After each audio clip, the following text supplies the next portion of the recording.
Hi, my name is Sam and welcome to my YouTube channel.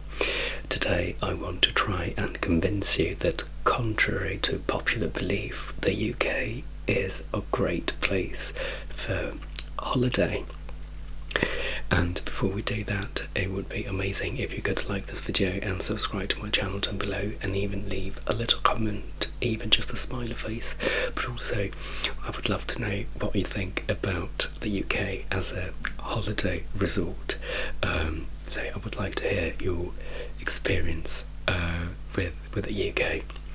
Now, I've recently made a video on how much I love London summers. I'll link it here just in case you want to have a look. But today I'm going to take you around the rest of England, and I said UK originally because we'll also talk about Wales. Now, I have to be completely honest, I grew up in Italy and I moved to London 14 years ago, and I have to say I haven't really seen much of the UK because with the limited amount of money that I have, I also need to go back home to see my family. So it's a case of having the money and the time to go travelling around the UK, but I do need to prioritise going back home because I want to. I'm very lucky that I'm close to my family, and I do want to see them as much as I can. So my experience is limited, but so far it's been really good. So I'll try to sell the UK as much as I can. So obviously we all know Oxford and Cambridge as little towns that you can go and visit. They are incredible. You get that Harry Potter feeling, but I wouldn't necessarily say you should go there in the summer specifically, because there is nothing that makes these places special in the summer other than the sun. No one would ever dare to consider the UK a holiday destination, again because everyone hates the weather here, but from the very little that I've seen, the UK has a lot to offer. I haven't been to Scotland, so that in itself is a whole other ball game, because we all know how beautiful Scotland is, but I don't have any first-hand experience with that. So I will mainly talk about England, and again a little bit of Wales, mainly Cardiff. But I think England and the UK should get more credit for what they have to offer. Now, if your benchmark is the Maldives, and if you won't settle for anything other than that, or for anything less than that, of course the UK may not be for you. I understand that the Maldives, the UK doesn't really hold a candle to the Maldives, so I understand that. But depending on what you want from a holiday, we do have something to offer here. During COVID, our first lockdown in England ended in May, I think, and we were free in the summer, and we could travel within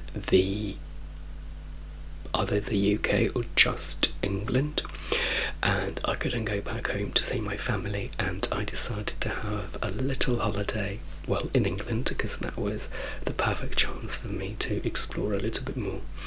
And I went to the southern coast of England, and I went to a little village called Swanage. Then I went to Bournemouth, which some of you may know, and then I went to Weymouth, and I'll expand on all of those. I don't even know how I ended up in Swanage, because it's a tiny little town. I must have heard of it, or no, I think I saw some pictures on on a friend's account, like Instagram or Facebook, and I thought, why not? It was a bit of a journey to get there. So the main city is Bournemouth, around that area called Dorset.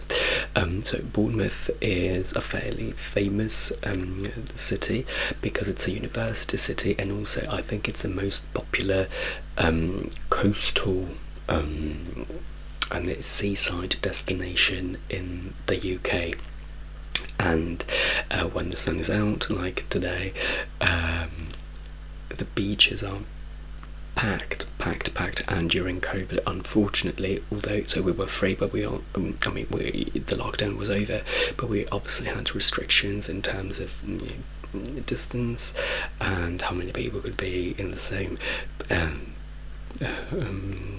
place, but the beaches were very crowded, so not much attention was paid to that. But so I went to Swanage first. I think I had to take a train to close to Bournemouth, and then I had to take a bus that took me to Swanage. But Swanage is it's not an island, but it's we had to cross a sort of, I think it was a river that we had to cross, so it's not just around the corner. And it was beautiful, absolutely beautiful, and it had a combination of the sea, obviously, but also the mountains, all in one little village. And for me it was amazing because I live in London, and London is not your typical England. I mean, London is a metropolis, so it has lost maybe a little bit of English identity, and that's what I'm used to, but I'd never really been to a typically English village, and that was it. It was really, really nice. The weather was glorious. The summer of the first summer of COVID in 2020 here in England was amazing. We had sun just never, it was just relentless. We had the sun every single day, starting from May, I think. So it was beautiful. And as I said in my other video, I grew up in Italy, and I don't like the heat there because it's so intense that it really kills your soul from the inside out. And I never used to sunbathe in Italy because the sun is just not enjoyable, whereas here it is, and that's where I first sunbathed in my life, in Swanage. Now, I will put pictures of these places so you can have a look.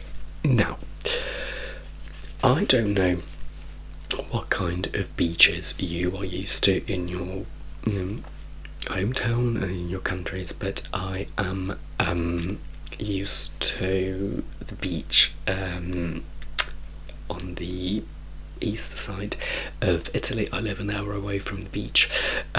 It's an area that is very, very famous for how cheap it is and for how much fun it is. A lot of young people go there, and also a lot of families go there because it's affordable, and a lot of foreigners go there because they get the Italian experience for cheap. The problem is that on the one hand it's famous for being cheap, in a good way, obviously. I mean, so it's a positive, and for the fun that you get. But on the other hand, it's also infamous for the water because it's green, basically. It's full of algae, and it's very warm, which I love because I don't like cold water. I love warm water, but I know that it's not really a positive sign, and everyone hates it. So not many people actually swim in the sea. And I think it's related to the fact that it's so hot that you need some kind of protection. A typical Italian beach the kind that I'm used to in the north of Italy is, we call it private beach, in the sense that it's owned by, so the beach is divided into allotments, basically, and each allotment has a kiosk or a cafe, and where obviously you buy food and drinks, and through that cafe then you can get a parasol and sun lounges that are all lined up. I'll show you pictures of those as well. And it's quite expensive, I have to say, because the parasol is expensive. The sun lounges are expensive as well. So when families, for example, go on holiday, they need to take that into consideration. Not only do they need to pay for accommodation, but they also need to pay for the parasol. I mean, even on your own, you need to take that into consideration, but for families it becomes quite substantial as an expense. And that's what I'm used to. Then we are close to the water. Now, some people can use the bit between all the parasols and the actual water and sort of lie there for free, but it's probably best if you don't, because for that you have what we call free beaches, where you have no human presence there, and you can just bring your own parasol, your own sunlounge, just whatever you want and whatever you need, and then you just don't pay anything. I could, because I hate the sun in Italy, I could never imagine myself being on a free beach. And also, I don't know, maybe that's how I grew up. I mean, I wouldn't want to carry a parasol with me. It's just better for me, that's a kind of holiday, that's the kind of relaxing holiday that I like. If I go to other beaches where it's mainly free beaches, when I go sightseeing as a tourist, I don't particularly stay at the beach. I look at the beach as a landmark, but then I don't particularly spend too much time at the beach. Now, in England, the beaches that I've seen are more or less like the free beaches in Italy. So, it's a bit bizarre again. It's just out of habit. So, for me, you go, when you go to the beach, you have to almost always, you have to walk through the cafe to then get to the parasols, and that each cafe has so each allotment has a different style of parasol, so you can see which cafe and which area you are in, and so there is this sort of ritual of going through the cafe, and then you go and sit down at your sun lounge, at your allocated seat.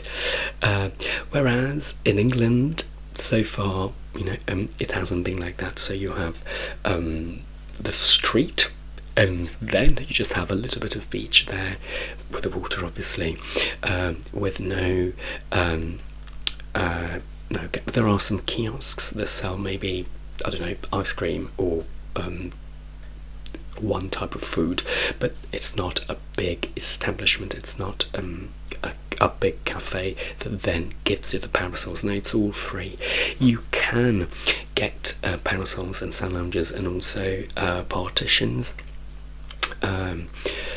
You need to pay for them, but I think there is one person in charge, and then they're all piled up on one side, and then you give the money to this person, and they give you what you need.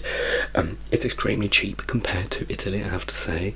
I've never used any of those things, but reading the prices, yes, it's cheaper here. But what I liked, so I have to say, what I don't like is the way it looks. I don't like this kind of brutal. So there is no sort of blending into the beach. It's just street, beach, water, and I don't particularly like that. But I like the fact that you don't have to pay anything if you don't want to. For example, that was my first time ever sunbathing, I had my own towel, and I just lay there. I had no no intention of getting a parasol because the sun was so enjoyable, so I didn't have to pay anything, which was amazing. But this kind of beach, I found that it's in other places as well. I was in Sitges, well now for you maybe a month and a half ago, because I'm filming this on the 25th of June, but this is coming out a bit later on, maybe mid-July if not August, and the part of the beach that I saw in the main area of the town was like that, just a path, footpath, no cars. Well, you had cars, footpath, beach, and it was so brutal. And again, just because of the way I was brought up, it doesn't feel like a special holiday. That's the way I would put it. It doesn't feel like you belong there because you don't have your parasol that you go back to every day. I don't know, it just feels a bit weird, but again, it's just out of habit and it's a first world problem. So I don't really like that style, but I can get over it. So yes, so Swanage had this little beach, and then I went hiking as well, and I remember being in excruciating pain because I'd made the mistake of bringing a new pair of trainers that I hadn't broken in yet, and it gave me so many blisters, and I was in so much pain for the whole holiday. And I like walking a lot. I don't particularly. I've realised that, like, before starting hiking,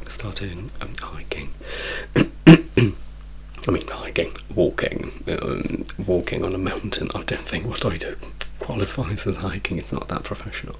I'd only ever been to the mountains once in Italy because I'm a sea kind of guy, and because my friend has a house there, and I didn't like it at all. I love nature. I was born in the middle of nowhere, but I found it very boring to just to walk around inside a mountain.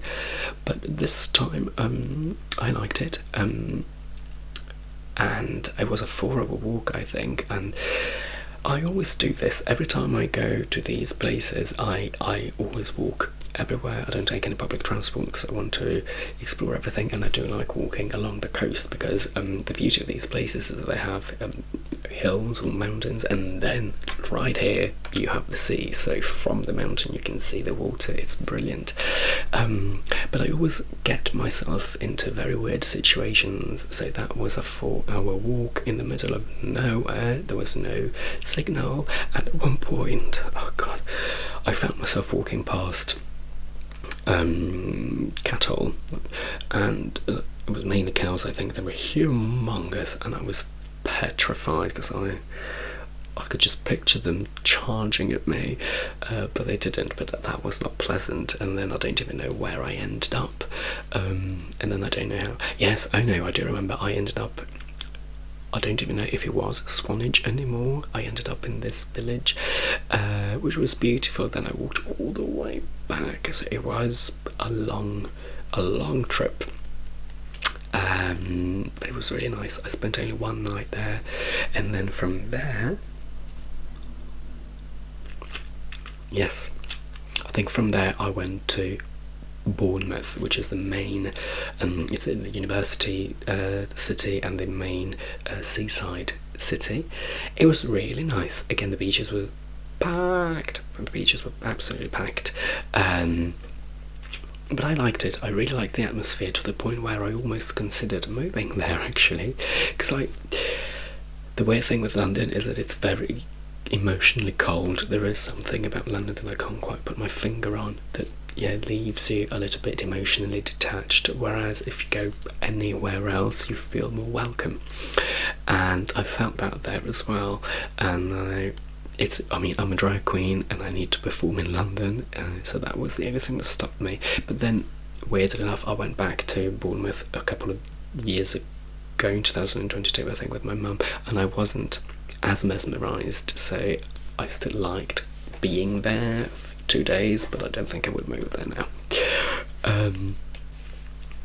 But yes, it was brilliant. I really liked it, and I had this plan. and I'll show you pictures now because this is really worth it. So I found out that along that coast, the coast of Dorset, they have what they call the so that coast is called Jurassic Coast because of the mountainous constructions that you have there that look like dinosaurs. And I found out that there is a Jurassic Coaster, which is a coach that takes you all along the coast to show you the whole of the Jurassic Coast. And you can follow different paths and different routes depending on the coach that you have, and you also can stop and get off at different locations and then hop back on within the same day, I think. And I thought, perfect, because I'd seen pictures of some beautiful places, and I'll put one here at some point called Durdledor, which is very famous because it really looks like the spine of a dinosaur, and the pictures don't quite do it justice actually. So it was COVID time, yeah, so straight out of the first lockdown, and these coaches don't come along every 5 minutes, obviously, because they go on very long journeys. I think they also, because they had reduced hours because and frequency because of COVID, so I think it was one every hour. So my plan was to go from Bournemouth. I was planning to go to a little train station from where I could take the Jurassic Coaster that would then take me all the way to Weymouth, which is another town, and was my last and final destination. Now I was so excited about this. I went to the station, and the coach never came, and I waited, I think, almost 2 hours in the scorching heat. I asked around, but no, the coach never came. I was livid because I'd based my whole holiday on the fact that I would go from this town to Weymouth on the Jurassic Coaster, but it never happened. So then I just took a normal train that took me to Weymouth. Now Weymouth, once you've seen Bournemouth, Weymouth is just the same, but slightly less beautiful. But not bad. But I wouldn't travel to Weymouth specifically. Now the Jurassic Coast, I then had my revenge because 2 years ago my mum and my brother came to visit me for the summer, and that summer as well was glorious in terms of weather, and I took my brother only came for a weekend, my mum came for 12 days, and only me and my mum went to Bournemouth so we went directly to Bournemouth, and then I wanted to do the Jurassic Coaster with her, which happened. We could make it happen, and it was amazing. Durdledor is mesmerising. Now the problem was that because the coach was a bit late, we couldn't really spend too long in any of these destinations, because we had to then get back on the next coach and get to other areas, and they're all very far from each other. It's a whole southern coast, almost, yeah, roughly. In Dorset. So we went to. So before Durdledor, we went to a little, sort of almost lake-looking sea. It was still the sea, but it was then. I think I have pictures. It was then surrounded by like a mountain, so it almost looked like a little lake. We took the next coach from that sort of lake to Durdledor, but we just thought it would be Durdledor and the beach would be straight next to the bus stop, but it wasn't. We had to walk through a little like forest, and then we finally managed to get to the point where we could see Durdledore, but then we had to go down this mountain to get to the beach. Now, again, because of time restrictions and because my mum didn't want to walk too fast, we never made it to actually, to actually being next to Durdledore. So we looked at it from above, which was still amazing, and we could see like floods of people there. And the insane thing was that people were going to do barbecues there, and there were groups of people carrying crates full of meat and drinks and all the equipment down this mountain to the beach. I don't know how they did that, because it was a long walk. Never mind my mum, even for me it would have been a long and not that easy walk. After Durdledore we went to another beach, and then we made our way back to Bournemouth, where we spent the night. Not so fun fact was that it was so hot that the day after, while we were waiting for the train, oh gosh, that was also an experience, to come back to London, we were told that because the day that we were at Durdledore, a car that was parked in that area just caught fire. It was so hot that the car just burst into flames. So yes, it was an intense summer. It sounds extremely hot. It was hot, but pleasantly hot, so not unpleasantly so. I mean, unpleasantly for the car. And now, I mean, this is beside the point, but because it was so hot, the problem here is that when it gets too hot, the trains don't run. So that was a whole other problem. So when it gets too cold, the trains don't run because the tracks freeze over. When it gets too hot, I don't think they melt, but obviously it's dangerous. So we almost never made it back home because the train that we were supposed to get to come back to London was cancelled, and we had to wait for hours at the train station. Then we managed to get onto this one train that was coming from somewhere else, and then was supposed to take us to London. The problem was that not only were there problems with like scientific, physical problems with the trains, but because of the delays, the train drivers couldn't do all the driving, because by the time the driver got to Bournemouth with the train, that was his hours done. He'd already done overtime, and he wasn't allowed to do more.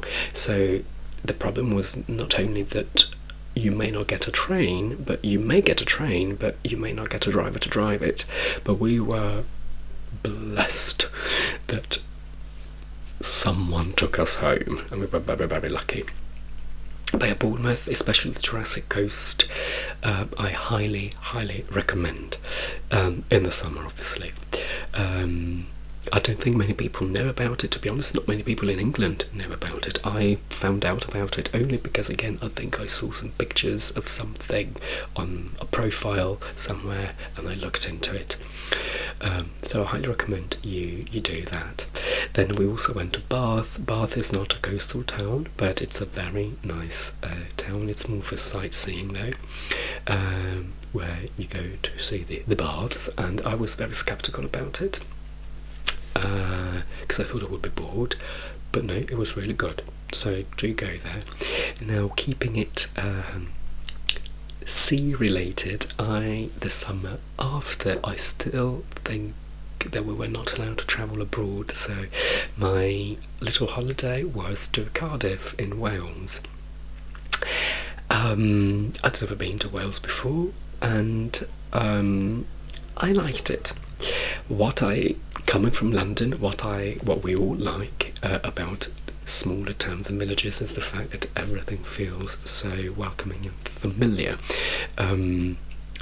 It is a small town, it has everything. It's very nice, and it has this one main street with all the pubs and bars and restaurants. Now, because it was COVID, most of those places were closed, or not as heavily frequented as they would normally be, but it was still nice. And funnily enough, as a drag queen, I now perform in one of those venues on that main street, and then they have another area at the back, which was really, really nice. And then you can walk to the sea.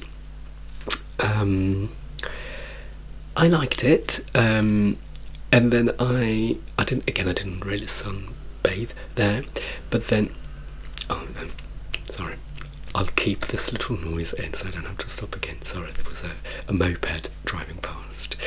I did another one of my walks, and that was actually terrifying. It was. I'm not sure I would do it again. I'm happy that I've done it once, so I can show you these pictures and videos because they look amazing. But it was a bit scary because, again, it was a 4-hour. This was a 4-hour walk along the coast. No phone signal. Enough for Google Maps, and that was it. And so I basically walked from Cardiff to Barry, which is another town. And when I still tell this story to people who know the area, and I tell them that I walked from Cardiff to Barry, they are in shock because they can't believe that someone would ever do that. The beautiful thing about it was that I saw things, going back to the fact that, if you want the Maldives, don't come to England. Actually, you may want to come to Cardiff, because some of those places those little areas that I saw were stunning. I couldn't believe that I wasn't in the Maldives. Beautiful. It really felt like a deserted island. Incredible. But the problem was that I got lost. So when I sort of managed to, scramble my way out of the coast, and I got myself back into civilization, but then I couldn't